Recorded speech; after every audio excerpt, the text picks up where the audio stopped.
ជំរាបសួរបងប្អូនទាំងអស់គ្នាសូមស្វាគមន៍មកកាន់វីដេអូសម្រាប់ថ្ងៃទី29ខែមករាឆ្នាំ2029នេះខ្ញុំមានដំណឹងក្តៅៗទាន់ហេតុការណ៍មួយពាក់ព័ន្ធនឹងករណីធ្លាក់យន្តហោះ AT6 Series របស់កងទ័ពជើងអាកាសថៃនៅខេត្តឈៀងម៉ៃយន្តហោះ AT6 មួយគ្រឿងរបស់កងទ័ពជើងអាកាសថៃបានធ្លាក់ក្នុងអំឡុងពេលបំពេញបេសកកម្មបណ្ដុះបណ្ដាលហោះហើរនៅភូមិហួរហ្វាងស្រុកចាមថាងខេត្តឈៀងម៉ៃប្រទេសថៃយោងតាមការចុះផ្សាយរបស់កាសែតថៃយន្តហោះនេះមានតម្លៃរហូតដល់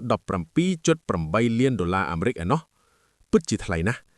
កាសែតបាងកកបានផ្សាយថាយន្តហោះមួយគ្រឿងមានតម្លៃរហូតដល់ $17.8 លានអាមេរិករួមទាំងកញ្ចប់សេវាកម្មគាំទ្រផងដែរហេតុការណ៍ធ្លាក់យន្តហោះនេះកើតឡើងនៅម៉ោង 10:30 នាទីព្រឹកថ្ងៃប្រហ័សទី29ខែមករាឆ្នាំ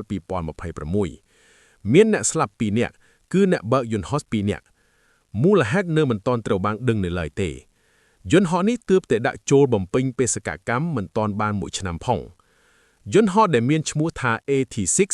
គឺជាយន្តហោះចម្បាំងប្រភេទវាយប្រហារស្រាលនិងល្បិចយុទ្ធការកងទ័ពថៃបានបញ្ជាទិញពីក្រុមហ៊ុន Textron Aviation របស់អាមេរិកយន្តហោះចម្បាំងប្រភេទនេះប្រើម៉ាស៊ីន PT6A6 ដែលមានកម្លាំងខ្លាំងនិងស៊ីប្រេងតិចវាមានល្បឿនអតិបរមាប្រហែល585គីឡូម៉ែត្រក្នុង1ម៉ោងនិងហោះក្នុងកម្ពស់រហូតដល់ 9400 ម៉ែត្រយន្តហោះចម្បាំងនេះអាចបំពាក់កាំភ្លើងនាំផ្លូវដោយឡាហ្សែគ្រាប់រ៉ុកែតនិងកាំភ្លើងវាមានចំណុចព្យួរអាវុធ7កន្លែងនៅក្រោមស្លាបនិងតួខ្លួនមិនត្រឹមតែប៉ុណ្ណោះទេវាបំពាក់កាមេរ៉ានិងប្រព័ន្ធឡាហ្សែសម្រាប់ស្វែងរកគោលដៅទាំងយប់ទាំងថ្ងៃព្រមទាំងប្រព័ន្ធប្រមាញ់ពេលត្រូវបានមីស៊ីលរកឃើញនិងប្រព័ន្ធបាញ់ភ្លើងដើម្បីបញ្ឆោតមីស៊ីលថៃបានបញ្ជាទិញ AT6 ចំនួន8គ្រឿងពីក្រុមហ៊ុន Textron ក្រោមគម្រោងចុះកិច្ចសន្យាកាលពីឆ្នាំ2021យន្តហោះទាំងនេះត្រូវបានផលិតនិងដឹកជញ្ជូនជាបន្តបន្ទាប់ពីសហរដ្ឋអាមេរិកមកកាន់ប្រទេសថៃដូច្នេះយើងដឹងតម្លៃពិតរួចហើយគឺយន្តហោះមួយគ្រឿងមានតម្លៃរហូតដល់ $17.8 លានឥឡូវយើងមិនទាន់តាមដានព័ត៌មានបន្ថែមទៀតពាក់ព័ន្ធនឹងបញ្ហានេះទេដំណឹងពីកងទ័ពថៃបានប្រកាសថាយន្តហោះ AT6 ធ្លាក់ហើយផ្ទុះសុទ្ធទៅក្នុងភ្នំគឺសម្រាប់អ្នកបើកបរ2នាក់តើនេះជារបស់ថៃឬយ៉ាងណាបាត់បង់ច្រើនណាស់ជាមួយរយៈពេលចុងក្រោយនេះតែងតែមានគ្រោះថ្នាក់ផ្សេងៗកើតឡើងនៅប្រទេសថៃដោយជាការបាក់ក្រែនដងសន្ទូចឆាក់រថយន្តផ្ទុះឆាក់ផ្ទៀងជាដើមនៅថ្ងៃនេះថ្ងៃទី29ខែមករាឆ្នាំ2026ស្រាប់តែមានករណីផ្ទុះឆាក់យន្តហោះធ្លាក់សុទ្ធទៅក្នុងភ្នំហើយសម្លាប់មនុស្ស2នាក់ចង់ដឹងព័ត៌មានលម្អិតយ៉ាងណាសូមតាមដានទស្សនានៅវីដេអូពេញជាមួយខ្ញុំ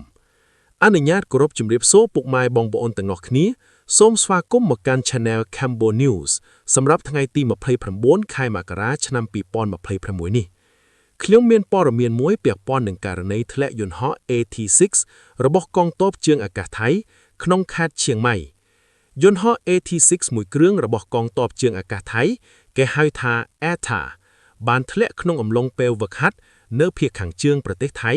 កាលពីព្រឹកថ្ងៃប្រហ័សទី29ខែមករាឆ្នាំ2026បើយោងតាមការចុះផ្សាយរបស់សារព័ត៌មានស៊ីនហួរសារព័ត៌មានចិនបងប្អូន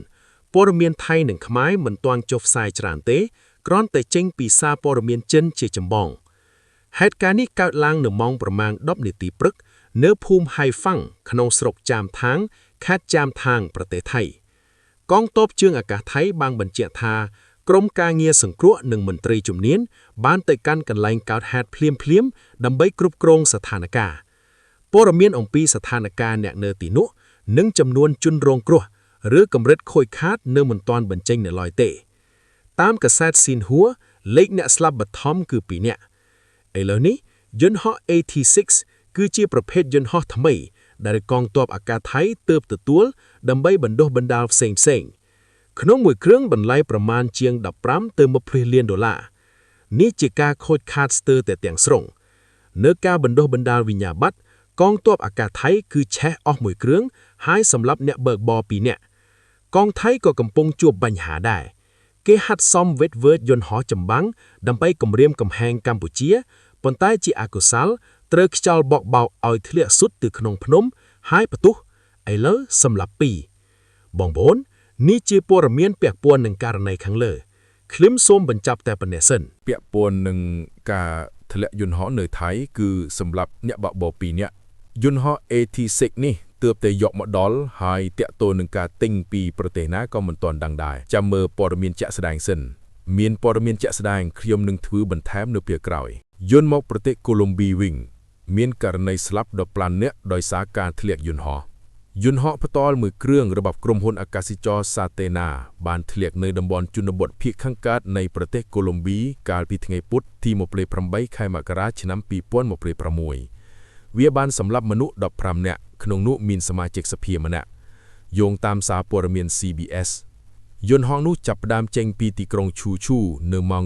11:42 នាទីព្រឹកម៉ោងក្នុងស្រុកគោលដៅទៅកាន់សាលាក្រុងសាដែលស្ថិតក្នុងតំបន់ភ្នំប៉ុន្តែបានបាត់ការតាក់ទងជាមួយផ្នែកគ្រប់គ្រងអាកាសចរភ្លាមបន្ទាប់ពីយន្តហោះឡើងលើអាជ្ញាធរមូលដ្ឋានក្នុងសហគមន៍បានរកឃើញកំទេចយន្តហោះនៅខេត្ត Northeastern ក្រសួងដឹកជញ្ជូនបានបញ្ជាក់ថាគ្មានអ្នករស់រានមានជីវិតសូម្បីតែម្នាក់ឡើយក្នុងនោះមានអ្នកបើកបរ2និងអ្នកដំណើរ13នាក់ក្នុងចំណោមជនរងគ្រោះរួមមានលោកអូសថេរូដែលជាសមាជិកសភាធ្លូនិងជាអ្នកការពារសិទ្ធិមនុស្សលោកខ្វ័នថេរូដែលជាមេធាវីត្រូវបានគេស្គាល់យ៉ាងទូលំទូលាយតាមរយៈការតស៊ូរបស់លោកនៅតំបន់ព្រំដែនជាប់វេណេស៊ុយអេឡាក្រៅពីនេះមានសមាជិកក្រុមការងាររបស់លោកម្នាក់ទៀតគឺលោក Carlos ដែលជាបេក្ខជនសម្រាប់ការបោះឆ្នោតសភានឹងឈានមកដល់នាខែមិនិនាខាងមុខនេះក៏ត្រូវបានបាត់បង់ជីវិតផងដែរប្រធានាធិបតីលោក Gustavo Petro និងអនុប្រធានាធិបតីលោកស្រី Hon Sesut បានចេញសេចក្តីថ្លែងការណ៍សោកស្ដាយយ៉ាងជ្រាលជ្រៅនិងចូលរួមរំលែកទុក្ខជាមួយក្រុមគ្រួសារជនរងគ្រោះអាជ្ញាធរកំពុងចាប់ផ្ដើមការស៊ើបអង្កេតជាផ្លូវការអំពីមូលហេតុនៃគ្រោះថ្នាក់នេះបងប្អូនឥឡូវយើងមកមើលខាងថៃវិញពាក់ព័ន្ធនឹងជំងឺនីប៉ានេះប្រទេសថៃកំពុងប្រកាសអាសន្នឥឡូវយើងមកមើលពាក់ព័ន្ធនឹងជំងឺនីប៉ាដែលកំពុងធ្វើទុក្ខបុគ្គលប្រទេសថៃទាំងអស់ប្រទេសថៃបានត្រៀមមន្ទីរពេទ្យជាច្រើនកន្លែងរួចរាល់ដើម្បីទទួលជំងឺនីប៉ាពេលពិភពលោកកំពុងកាត់ក្តីបារម្ភខ្លាំងអំពីការឆ្លងរាលដាលនៃជំងឺនេះយោងតាមការចុះផ្សាយរបស់កាសែតបាងកកនៅថ្ងៃប្រហ័សទី29ខែមករាឆ្នាំ2026នាយកដ្ឋានសេវាវិទ្យាសាស្ត្របានបញ្ជាក់ថាមន្ទីរពេទ្យច្រើនកន្លែងបានត្រៀមខ្លួនដើម្បីទទួលអ្នកជំងឺនិងទីតាំងសុខាភិបាលធំៗដទៃទៀតបានត្រៀមខ្លួនអស់ហើយដើម្បីទទួលអ្នកជំងឺដែលសង្ស័យថាមានមេរោគនេះលោកណាពុងអគ្គនាយកនាយកដ្ឋានខាងលើបានបញ្ជាក់ថាជាមួយវិធានការផ្សេងជាច្រើនទៀតមន្ទីរពេទ្យទាំងឡាយបានត្រៀមលក្ខណៈដូចជាការបង្កើតកម្លាំងបុគ្គលិកគ្រូពេទ្យបន្ថែមបារិកាពេទ្យគ្រែយៈជំងឺបន្ទប់វះកាត់និងបន្ទប់ធួឈឺទោះបីមិនទាន់មានករណីវិជ្ជមានណាមួយក៏ដោយប៉ុន្តែថៃបានចាត់វិធានការស្រដៀងនឹងសម័យកូវីដដើម្បីបង្កើតការឆ្លងជំងឺទាំងអស់នេះបងប្អូនពាក់ព័ន្ធនឹងជំងឺនេះប្រជាពលរដ្ឋខ្មែរទាំងអស់ត្រូវតែមានការប្រុងប្រយ័ត្នសូម្បីតែក្រសួងសុខាភិបាលកម្ពុជាក៏បានប្រកាសដែរទាក់ទងនឹងការកើតជំងឺឆ្លងនេះពេលនេះពិភពលោកទាំងមូលកំពុងមានការព្រួយបារម្ភខ្លាំងចំពោះជំងឺនេះសូម្បីតែប្រទេសចិនក៏បានប្រកាសឲ្យមានការប្រុងប្រយ័ត្នចំពោះជំងឺនេះដែរបងប្អូនយើងបើសិនជាមិនមានការប្រុងប្រយ័ត្នទេគឺពិបាកហើយជំងឺស្អាហ្វីថ្មីនេះឮថាសាហាវជាងកូវីដទៀតវាមានការឆ្លងលឿនឆ្លងខ្លាំងនិងធ្វើឲ្យស្លាប់ខ្លាំងជាងកូវីដ-19ទៀតបងប្អូនដែលនៅតាមតំបន់សុកស្រាយចំការក្តីសូមកុំហូបផ្លែឈើដែលមានសត្វស្លឹកសោះដោយសារតែជំងឺនេះអាចឆ្លងពីសត្វប៉ាន់មកតាមអ្នកជំនាញបងប្អូនឧទាហរណ៍ចិត្តហូបទឹកត្នោតជូរត្នោតត្រូវតែប្រុងប្រយ័ត្នព្រោះអាចមានទឹកនៃជីវកាមាត់ប៉ាន់ចូលក្នុងទឹកត្នោតបើឆ្លងពិបាកព្យាបាលណាស់អ្នកបងប្អូនសូមមេត្តាប្រុងប្រយ័ត្នខ្ពស់ជាងមុនបងប្អូននៅខេត្តជាប់ព្រំដែនថៃជាពិសេសបងប្អូនដែលមានផ្លែឈើផ្សេងបើមានសត្វហូបមានសត្វចុះមានសត្វស៊ីសូមកុំបរិភោគឲ្យសោះបងប្អូនវីដេអូនេះគឺមានប៉ុណ្ណេះចុះអរគុណច្រើនសម្រាប់ការតាមដានទស្សនាតាំងពីដើមដល់ចប់តែយ៉ាងណាក៏សូមធ្វើការសោកស្ដាយទៅកាន់ប្រទេសថៃផងដែរគួរតែមិនគួរធ្លាក់មួយគ្រឿងទេគួរធ្លាក់ច្រើនគ្រឿងទេល្អហើយសូមជូនពរបងប្អូនកងទ័ពទាំងអស់ឈ្នះអស់មាសត្រូវទាំងឡាយដែលឈ្លានពានទឹកដីរបស់យើងសូមអរគុណដល់បងប្អូនដែលជាអ្នកម្ចាស់ជំនួយផងចុងក្រោយបងប្អូនណាដែលមិនទាន់ជួយ Subscribe សូមជួយមកផងដើម្បីទទួលវីដេអូថ្មីៗនឹងពីឆ្នោតខ្ញុំសូមអរគុណសូមលាជួបគ្នានៅវីដេអូក្រោយ